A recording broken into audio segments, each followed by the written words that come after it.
Patuloy na tumataas ang bilang ng mga kumpirmadong patay sa landslide sa Maco, Davao de Oro. Batay sa huling datos, 68 ang nasawi at hindi bababa sa 50 ang nawawala pa rin.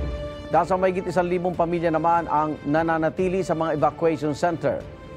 Naghahanap na ang lokal na pamahalaan ng relocation site para sa mga residente dahil hindi na raw maaaring balikan pa ang lugar na pinangyarihan ng landslide. Gumuha ang lupa roon Martes noong 1 linggo, bunsod ng ilang araw na pag-uulan. So far as the vision to have them relocated, the vision that that area is not going to be occupied again, we will be firm on that. We cannot allow anybody there to occupy again that ground zero.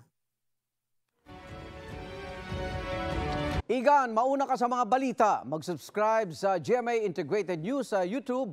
Sa mga kapuso abroad, subaybayan nyo kami sa GMA Pinoy TV at sa www.gmanews.tv.